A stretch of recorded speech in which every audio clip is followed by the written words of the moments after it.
একসময় জাদুর জগতে এমন একজন মানুষ ছিলেন যাকে সবাই দূর থেকেই ভয় আর শ্রদ্ধার সঙ্গে চিনত।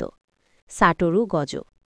তার চোখে ছিল রহস্যময় 6 আইস, আর হাতে ছিল এমন শক্তি লিমিটলেস যা তাকে করেছে প্রায় অজেয়। যেই কেউ তার সামনে দাঁড়ালে বুঝে যেত এটি একজন সাধারণ জাদুকর নয়, বরং এক জীবন্ত কিংবদন্তি। গোজোর কাছে সবচেয়ে বড় শক্তি শুধু তার জাদু নয়, ছিল তার আত্মবিশ্বাস।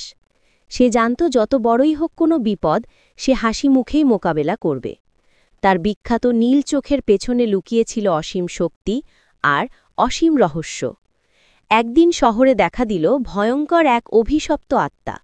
মানুষ পালিয়ে বেড়াচ্ছে, কেউই তার সামনে দাঁড়ানো সাহস পাচ্ছিল না। ঠিক সেই সময় নীল বায়ুর মতো দ্রুত গতিতে উপস্থিত হল গোজো।